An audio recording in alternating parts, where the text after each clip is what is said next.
өлкөдө жана көл жергесинде болуп жаткан жаңылыктар менен тааныштырып, Ысык-Көл жаңылыктар маалыматтык программасы студияда Жанара Алмазбекова бул чыгарылышта. Кыргыз Республикасынын баатыры академик Мамбет Мамакеев 95 жашка чыкты.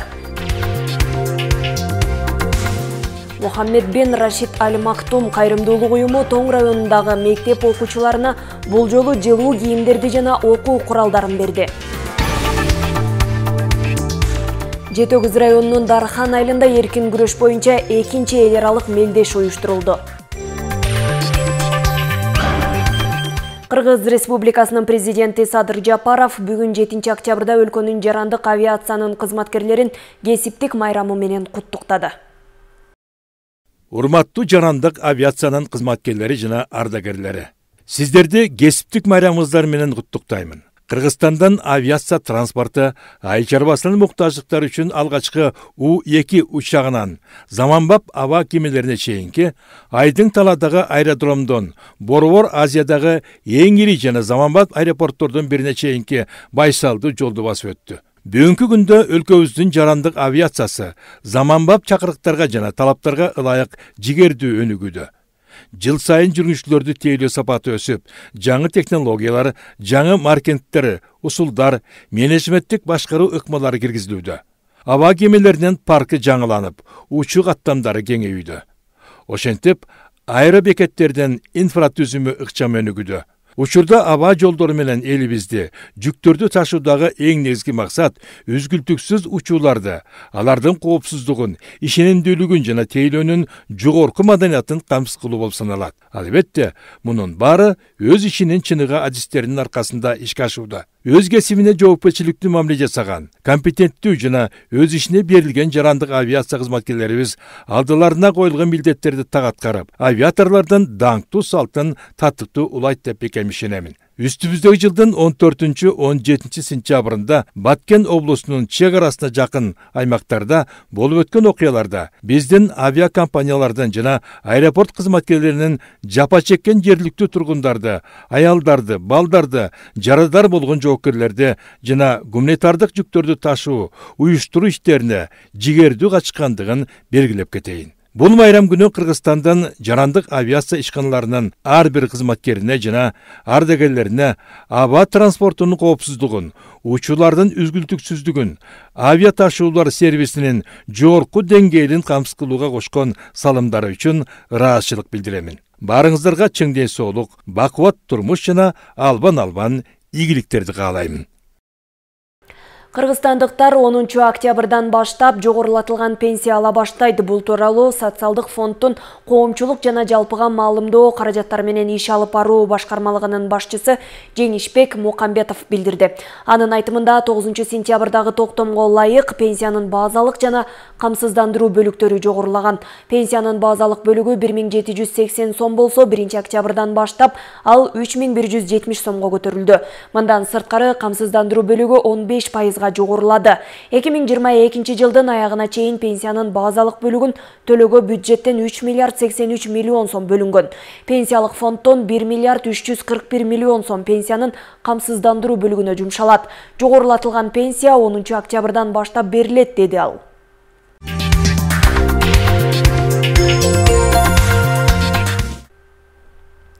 Бишкекте Италиядан келген компаниялардын катышуусунда бизнес форум өттү. Бул тууралуу Кыргыз Республикасынын Соода өнөр жай палатасынын басма сөз кызматы билдирет. Маалыматка ылайык италиялык делегация Барбаджа округунан келген. Делегациянын курамына айыл чарба, суу, энергетика жана энергиянын кайра жаралуу булактарынын, андан тышкары жеңил өнөр жай, мейманкана бизнеси жана туризм жаатындагы компаниянын өкүлдөрү кирген. Ишкерлер Кыргызстандан кургатылган жемиштерди, бал азыктарын жана жаңгактарды экспорттоо, андан тышкары туризм жаатында кызматташуу боюнча байланыш түзүү үчүн келишкен. Бизнес форумдун алкагында Кыргыз Республикасынын Соода өнөр жай палатасы менен Барбаджа округунун айыл чарба фондунун ортосунда кызматташтык тууралуу меморандумга кол коюлду. Документ Италия менен Кыргызстандын ишкерлеринин ортосундагы тыгыз кызматташууга, ошондой эле Кыргызстандын продукциясын Италияга экспорттоону илгерилетүүгө негиз түзөт деп белгилейт Кыргыз Республикасынын Соода өнөр жай палатасы.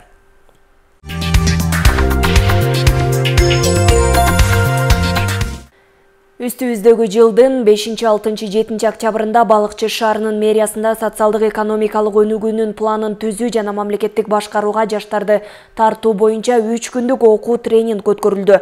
Ага мэрия кызматкерлери менен катар Балыкчы шаарындагы ар кайсы тармактын башкармалыктары, коомдук бирикмелердин, коомдук фонддордун өкүлдөрү катышышты. Балыкчы мэриясында өткөн социалдык экономикалык өнүгүүнүн планын түзүү жана мамлекеттик башкарууга жаштарды тартуу боюнча окуу тренингдин эң негизги максаты жергиликтүү өз алдынча башкаруу органдарына тиешелүү шаарлардын социалдык экономикалык өнүктүрүү программасынын негизги түптөлүшү жана анын түзүлүштөрү, ошондой эле кайсы орчундуу нерселерди чечүү, шаар жашоочуларына ыңгайлуу шарттарды түзүүгө багытталган иш-чара болду. Бул окутуунун максаты белгилүү болгондой, бул ушул ПСР деп айтылат жана ушул социалдык экономикалык өнүктүрүү программасы шаардын. Бул ушул жарандарга ыңгайлуу жакшыртуу максатында жакшы пландарды иштеп чыгып, ошолорду ишке ашыруу максатында. Азыркы күндө бизде ушул Балыкчы шаарында азыр ушул 12-15 мекемени жана коомчулуктан жаштарды алып окутуп атабыз. Бул окутуу 3 күндүк атайын бекитилген планда иштелип окутуу жүрмөкчү. Кыргыз Республикасынын президентинин Кыргыз мамлекетинин социалдык экономикалык өнүктүрүү программасы боюнча жарлыгынын алкагында бул окуу тренинг жүрүп жатат. Программа бардык шаарларга тиешелүү. Анткени шаар башчылары дал ушул программанын негизинде иш пландарын түзүп, иш алып барышы зарыл. Сөзсүз түрдө мамлекеттик чоң программалар бар, гос программалар. Ошолор менен биздин мамлекеттин өнүгүшүнүн стратегиясы менен шайкеш келген программалар болуш керек. Ошондуктан биз башкаруучуларга ошол программаларды жакшылап изилдеп, ошол программалардын аткарылышынын пландарын изилдеп, анан өзүнүн пландарына реалдуу, конкреттүү убакыты менен, мөөнөтү менен ким аткара турган, эмнени аткара турган дегендей үйрөтөбүз да ошоларды. Эң негизгиси реалдуу план болуш керек деп үйрөтөбүз. Окуу тренингде негизги программаны түзүүнүн жолдору, кандай максатты көздөйт, кандай көрсөткүчтөргө жетүүгө болот, анализдөөнүн ыкмалары, дегеле план деген эмне деген маселелерге түшүндүрмөлөрдү берет. Бул окуу негизинен башкаруучуларга өтө керек. Башкаруучулардын функциясына кирет.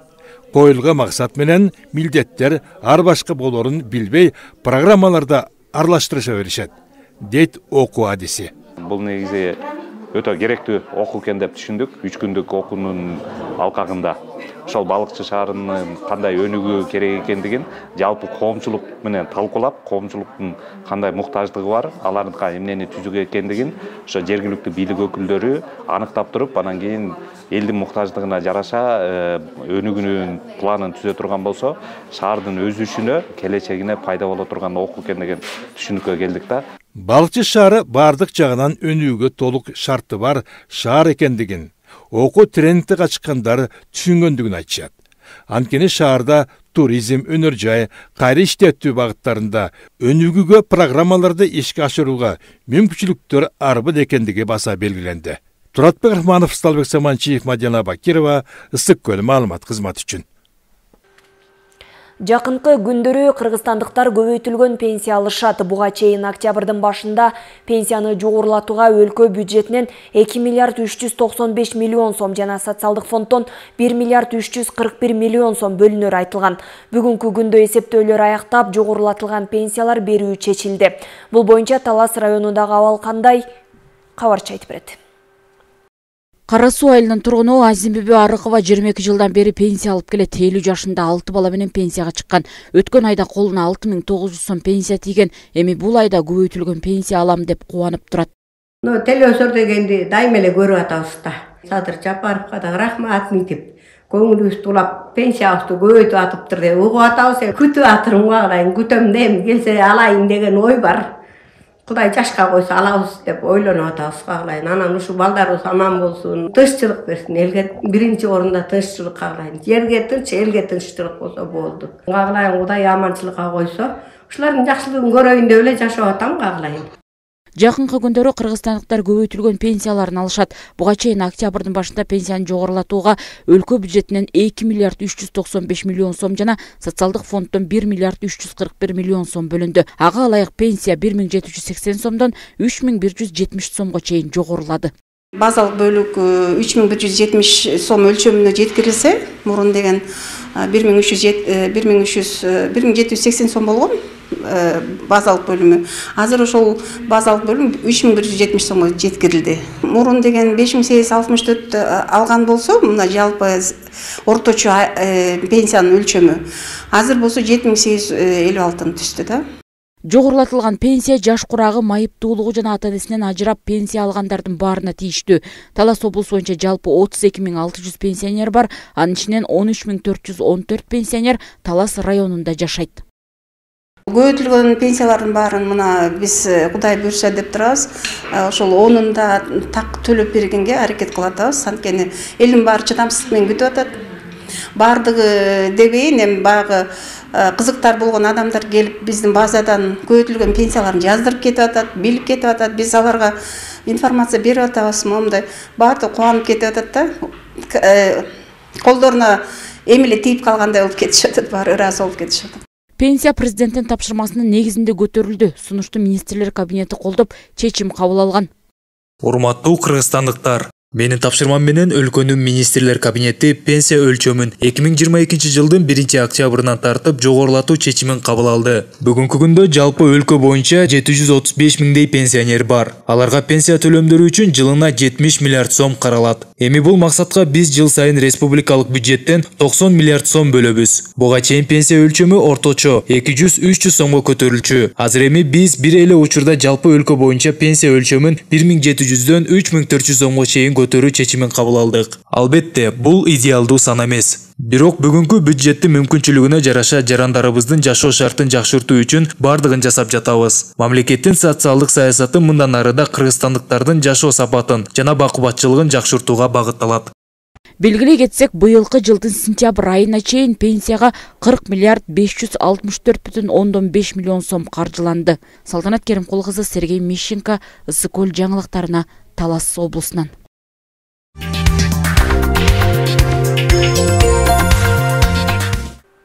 Бириккен Араб Эмиратындагы Мухаммед бин Рашид Аль Мактум кайрымдуулук уюму Ысыкөл облусундагы колдоого муктаж үй-бүлөлөрдүн балдарына кезектеги жардамын көрсөттү. Ак Суу жана Тоң районундагы мектеп жашындагы 360 окуучуга бул жолу жылуу кийимдер жана окуу куралдары берилди. Бул жардамдарды өз даректерине жеткирүү милдетин Ихсан Хайрия фонду аткарууда. Тоң районунан Алмаз Үкүев баяндайт. Мусулманчылыкта алган кол эмес, берген кол жакшы деген таамай айтылган сөз бар. Бул принципти бекем карманган Мухаммед бин Рашид Аль Мактум кайрымдуулук уюму дүйнөнүн бир катар өлкөлөрүндөгү жардамга муктаж адамдарга кол сунууда. Бул уюмдун Кыргызстанда жасаган кайрымдуулук иштери Ихсан Хайрия фонду тарабынан жүзөгө ашырылат. Аталган фонддун өкүлдөрү бул жолу Тоң районунда болушту. Азыр биз Тоң району боюнча 180 мектеп окуучу жашындагы балдарга мектепке даярдык кылып, форма, кийим, кышкы кийим, жана ошондой эле ошо таттуу спортивный кийимдерди ошо белек кылып берилди. Бул долбоор бүгүн ошо Каракол Ак Суу районунда да болду, буга чейин да болуп келген. Эми Кудай буйрса мындай долбоорлор да башка райондордо болуп келатат. Дагы келечекте боло берет буйрса. Кайрымдуулук фонддун өкүлдөрү райондук жетекчиликке байланышка чыгып, жардам көрсөтүү тууралуу макулдашышкан. Анын жыйынтыгы менен айылдардан оор турмушта жашаган үй-бүлөлөрдүн балдары тандалып алынып, ар биринин жаш курагы, өлчөмдөрү менен кийимдер сатылып алынып, 3 күндүн ичинде өз даректерине жеткирилди. Бүгүн өзүңүздөр көрүп болгондой Ихсан Хайрия коомдук кайрымдуулук фонду аркылуу ошо Тоң районунда аз камсыз болгон, турмуштук оор кырдаалга кабылып калган ошо балдарыбызга мектепке даярдоо деген долбоордун алкагында ошо жылуу кийимдер, мектептик сумкалары, балдардын тетрадь, ручкалары, ошондой эле кышка карата бут кийимдери менен камсыз кылып отурат фонд. Ушул бул фондко балдарды тандаганда биз ар бир айыл өкмөттүн сунуш бергиле дегенбиз. Ушундай аз камсыз болгон, турмуштук оор кырдаалда турган өтө муктаж үй-бүлөлөрдүн бергиле деп айтканбыз. Анан ошол ар бир айыл өкмөттөрдөн алып жалпы ушу 180 балага азыр фонддун өздөрүнүн өкүлдөрү келишип балдарга таратып берип жатышат. Мектепке даярдык деп аталган долбоордун алкагында жылуу кийимдер, окуу куралдарын жана таттууларды белекке алган балдардын кубанычында чек жок. Алардын ата-энелери кайрымдуулук фондуна ыраазычылыктарын билдиришти. 2 неберем бар, Өзгөрүшүв Адилет, Өзгөрүшүв Ариет деген атасы энеси каза болуп калган. Ошол неберелеримди бул жерде араптардан келген Ихсан Хайрия деген фонд балдарга жылуу кийим, мектепке сумкасы, ичиндеги окуу куралдары, бут кийимдеринен бери алып келишиптир. Булар араптарга чоң рахмат, мо Ихсан Хайрия фондуна. Иштерине ийгилик, ден соолуктары болсун. Момунча баланы ушунча толтура, клубдун ичи толтура балдарга ушунча колдоо көрсөтүп келип аткандарына рахмат. Балдарга жакшы ниет кылсын, балдар жакшы окусун. Келечекте биз да алуучу кол эмес, берүүчү кол болобуз. Биз да башка элдерге жардам берген чыгаандардан болобуз дегиңиздер. Анткени көл жергесинен мыктылар көп чыккан, буюрса дагы чыгат деген ишеничтебиз. Алмаз Үкү, Данияр Акунов, Сергей Мищенко, Ысык Көл жаңылыктары. Каражаттын жоктугу аз келгенси балардын асман чапчышы Нарын облусундагы бир катар курулуш объектилерин калк кызматына коюуну кечеңдетүүдө. Ал эми алардын арасындагы жумуштары 7-8 жыл мурун башталган балдар бакчалары менен мектептердин алигиче бүтпөй турушу жергиликтүүлөрдү бушайманга салууда. Кененирээк кийинки материал. Нарын районундагы Мамыткан Иманалиев атындагы орто мектептеги 325 окуучу 3 мөөнөттө билим алууга аргасыз. Мындай ыңгайсыздыктан 7-класстын окуучусу Татына Эдилбекова кошумча сабактарга жана ийримдерге бара албаганына кыжалат. Биз калайбыз ушул мектептин жаңы мектеп курулуп калышына. Эгерде биз 11-де бүткүчөктү ошол мектепте окуп калсак, жана биздин мектепте көптөгөн кружокторго катыша албайбыз. Бизде ага мүмкүнчүлүк жок. Себеби биздин мектеп кичинекей болгондуктан класстар жетишпейт. Ошол себептен биз кружокторго катыша албайбыз.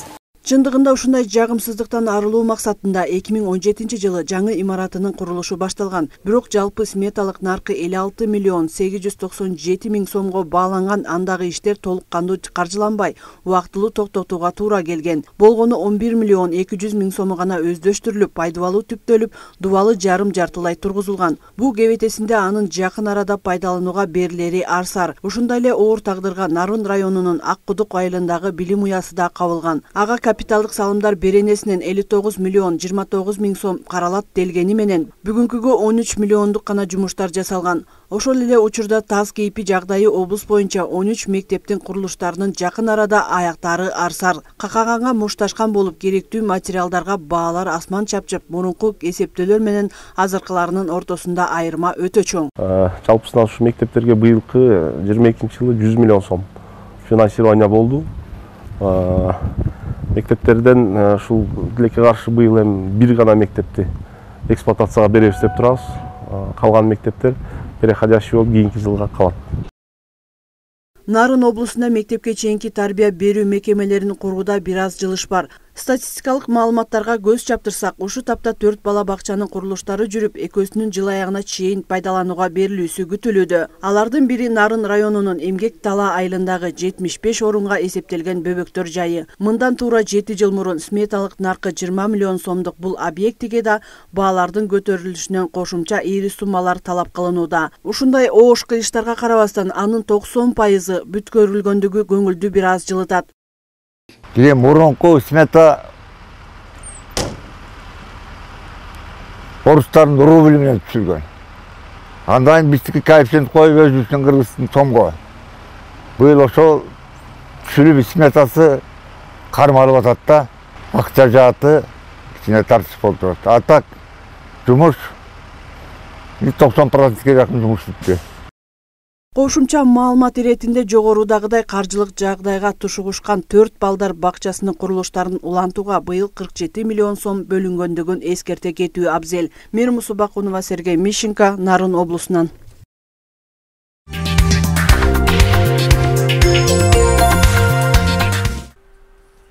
Кыргыз Республикасынын баатыры академик Мамбет Мамакеев 95 жашка чыкты. Кыргыз медицинасына эмгек сиңирген дарыгердин урматына карата Ак Суу районунда Мамакеевдин ысымын алып жүргөн билим уясында саамалык уюштурулду. Мында дүйнөдө эмгек жолун улантып келе жаткан эң улгайган хирургдун басып өткөн жолу, ишмердиги тууралуу кеңири маалымат берилди. Ошондой эле дарыгердин атынан окуудагы жетишкендиктери үчүн бир катар окуучуларга стипендия тапшырылды. Дарыгерлердин сап башында турган, миңдеген бейтапка шыпа берген ак халатчан Мамбет Мамакеев быйыл 95 жашка чыкты. Дүйнөдө эмгек жолун улантып келе жаткан эң улгайган хирургдардын бири катары Гиннестин рекорддор китебине кирген. Бүгүнкү күндө Ак Суу районунда дарыгердин ысымы каралган мектепте анын өмүр жолу, эмгеги тууралуу иш-чара уюштурулду. Академик Мамбет Мамакеевдин атын алып жүргөндүбүзгө мына 30 жыл чукулдап келатат. 30 жылга чукулдап келатат. Ааламга аты чыккан, кыргыз элине аттын кашкасындай таанымал, бүт эмгегин эли журтуна арнаган, өмүргө өмүр улаган биздин улукман дарыгерибиз. Мындан ары биз ушул 17 сентябрды Мамакеев күнү деп белгилеген турабыз. Мына ушул сентябрдын 3 жумалыгында мындан ары ушул жума бою класстык сааттар өтүлүп, тегерек стол. Дарыгердин атынан окуудагы жетишкендиктер үчүн бир катар окуучуларга стипендия, ошондой эле мугалимдерге акчалай сыйлыктар тапшырылды. Мамбет Мамакеев 1927 жылы 1 октябрда Ак Суу районунун Кереге Таш айылында төрөлгөн. Бир катар илимий эмгектердин автору, илимдин 15 докторун, 25 кандидатын тарбиялаган. Бүгүнкү алган стипендияны алган жаштар, окуучулар, мугалимдер бактылуу деп ойлойм. Ушундай кыргыздын баатыры академик Мамбет Мамакеевдин стипендиясын алыш өзүнчө сыймык. Ишинде ийгилик болсун, ал кишинин атын сыйлап, атын урматтап, мектептагы ошол кишинин атын булгабай, жакшы мектептерден, Кыргызстан мамлекетинин астында бир жакшы алдыңкы мектептерден болсун. 95 жылды жаш деген эми оңой жаш эмес, ага жеткен да бар, жетпеген да бар дегендей, бирок ал киши азыр дагы эле өзүнүн күч кубаты менен, акыл эси менен ар бир нерсени так туура баалап, азыркыга чейин дагы эле операция кылып жатат. Ал киши ошо өзүнүн аманатын бизден берип жиберди. Биз ар бир окуучуга ошо 20 окуучуга 3000 сомдон, 5 мугалимге 5000 сомдон бердик. Тапшырган аманатын андан тышкары окуучулук тарбиялык мааниси зор деп өзү жазган китептерден дагы библиотекага алып келип бердик. Жаш курагы бир кылымга жакындап калган хирургдун аты Бишкектеги улуттук хирургия борборуна берилген. Анын басып өткөн барандуу жолу, калкына кылган кызматы ар дайым кийинки муун үчүн үлгү болору талашсыз. Айнура Достукбекова, Сергей Мишинка, Ысык Көл жаңылыктары. Түп районунун Тогуз Булак айылында Кыргыз Республикасынын билим берүүсүнүн эмгек сиңирген ишмери бардык өмүрүн жаштарга арнаган эл мугалими маркум Жакшылык Асаналиевди эскерүү кечеси болуп өттү. Иш-чарага замандаштары, талим алган шакирттери, үй бүлөсү катышышты. Түп районунун Тогуз Булак айылында Кыргыз Республикасынын билим берүүсүнө эмгек сиңирген ишмери Жакшылык Асаналиевди эскерүү кечеси өттү. Өмүрүн билим берүү тармагына арнап билимдүү жаштарды тарбиялоодо эмгеги зор инсандын басып өткөн жолу айтылды. Тогуз Булак айылындагы орто мектептин курулушуна салым кошкон Жакшылык Асаналиевдин көзү тирүү болгондо быйыл 90 жашка толмок. Жакшылык Асаналиевич биздин айылга 1964 жылы келген.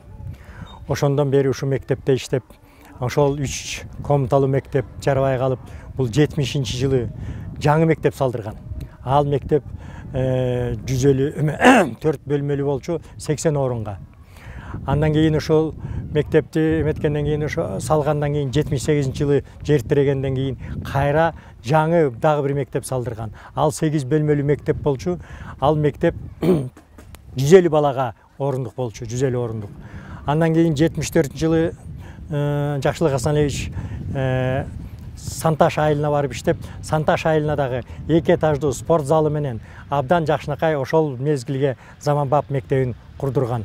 Жакшылык Асаналиев 1932 жылы Түп районуна караштуу Корумду айылында жарык дүйнөгө келген. Тогуз Булак айылындагы орто мектеп дал ушул инсандын ысымында.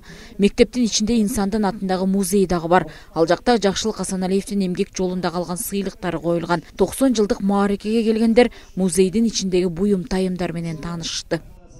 Географ болуп экөө бир мамилеши келишип, эметкен болуш керек, анан жакшы мынакей эмне деген балдарды өстүрүп, өндүрүп атат, балдары өсүп өнүп, эмне деген небере чөйрөлөрдү көрүп атат, эми жашылык абабыз эртерээк өтүп кетти. Баарыбыз эле ата энебизди эми кармасак деп ойлойбуз. Бирок убакыт андай эмес экен, баарыбыз Кудайдын колунда экенбиз. Ошо тайкем эрте өтүп кетти. Бирок негизгиси өзү өтүп кеткен менен аты өчкөн жок. Ушул аты менен мынакей школдун аты дагы Жакшылык Асан Алиевич деп өтүп атат. Бирок негизи түпкү жери мен айтып кетет элем. Негизи бул Жакшылык Асан Алиевич болгону менен бул түпкү жери Куптамбеков. Иш-чаранын жүрүшүндө Жакшылык Асан Алиевдин жакындан таанып билген замандаштары кызыктуу окуяларды айтып беришти. Агартуучунун үй бүлөсү өмүрлүк жубайы дагы эскерип, инсандын өзгөчөлүгү адамдарга түз, калыс жана уюштуруучулук сапаты болгондугун белгилешет. Өз кезегинде тарых сабагынан билим берип, буга кошумча 150 орундук жаңы мектептин имаратын курдурган, директорлук кызматтан тартып, айылдык аксакалдар кеңешинин төрагасы болуп дагы эмгектенген. Ушундай чоң элге пайдасы тийди, ушунун эмгегинди жогору баалайбыз деп, анан элибиз көтөрүп чыкты, атын коебуз мектепке. Анан атын коюп башташты. Анан кийин атын койгондон кийин өкматтагы атын коюлуп өкматта койгон. Туурагда булардын ичинен эмгеги бар деп өкматта баалап болду. Анан атын мектепке коюштур. Элдин айланайын, элди журт ушу эмгегин баалап ушундай эметкен үчүн мен элге абдан ыраазымын. Айланайын эл журт аман болгула Кудай тилегиңерди берсин. Мен ыраазымын.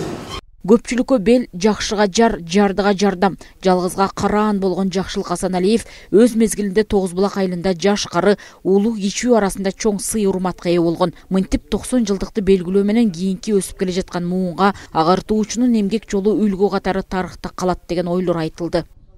Атам ушунча кичпейил кенен душасы кенен кишиле ар бир адамга жардам бергиси келчү эле, орус карабай, кыргыз карабай, кошуна башка киши карабай, ошо жумшак жүрөк аттуу атабыз калды. Ошо атабыздын арты кайрылуусун, жаткан жери жайлуу болсун. Эч качан унутулбайбыз, атабыз биз менен, энебиз бар, энебиз тирүү, 85-тен толуп 86-га кетти. Китеп жазат, ушул күнгө чейин 20-га жакын китеп чыгарды. Эскерүү иш-чарасында маданият өкүлдөрүнүн катышуусундагы концерттик программада Жакшылык Асан Алиевдин жубайынын калемине таандык ырлар жаңырды. Буга кошумча төкмө акындардын айтышы дагы орун алды. Салтанат Керимкул кызы, Ултай Курбанкулова, Алтынбек Исаев, Сергей Мищенко, Түп районунан. Жетөгүз районунун Дархан айылында эркин күрөш боюнча экинчи эл аралык мелдеш уюштурулду. 7 облустан жана коңшу Казакстан, Өзбекстан Республикасынан дагы 15 жашка чейинки өспүрүмдөр катышышты. Кененирээк кийинки материал.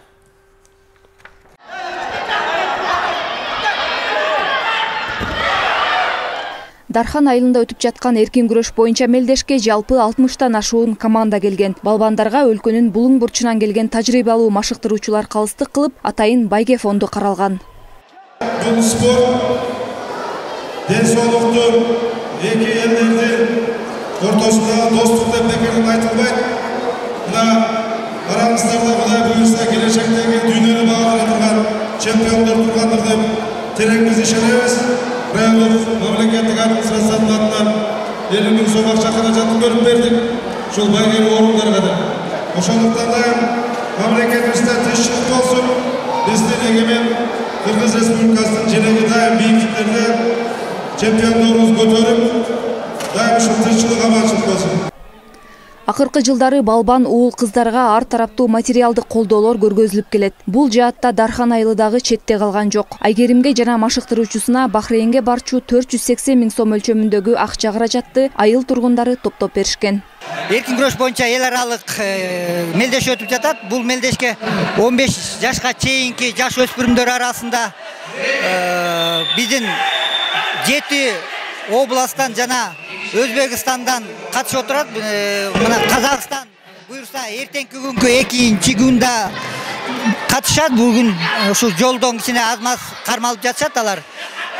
Бул оюн негизи биздин Бактыбек кызы Айгерим ушу азиялык оюндарда күмүш менен кайткан. Ошо биздин Айгеримдин урматына арналган турнир кичине бу жаш өспүрүм бөбөктөргө кичине стимул болсун деп ушу айыл жергесинде ушундай ынтымакка алып спонсор агалары, инилерибиз колдоо таап ушу оюнду уюштуруп жатат.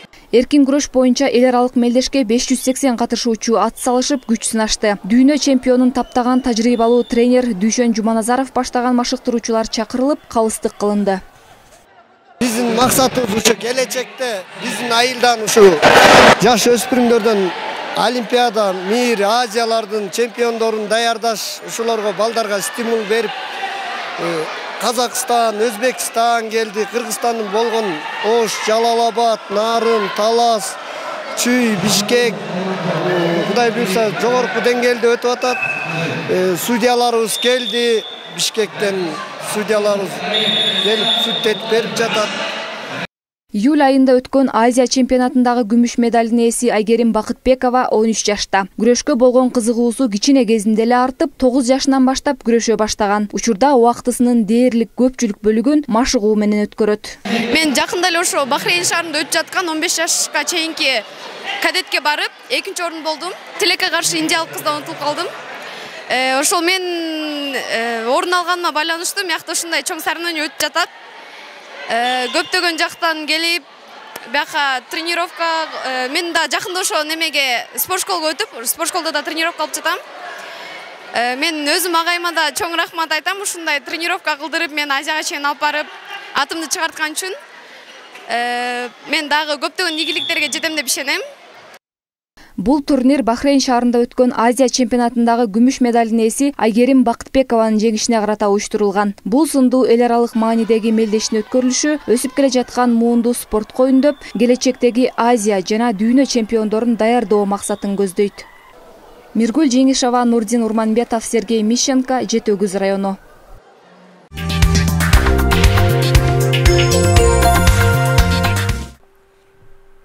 Бүгүнкү күнгө алынган жаңылыктар топтомуна ушулар болду. Алдыда Ысык Көл областык медиа борбору өз көрсөтүүлөрүн улантат. Кайрадан эфирден амандашканча саламатта туруңуздар.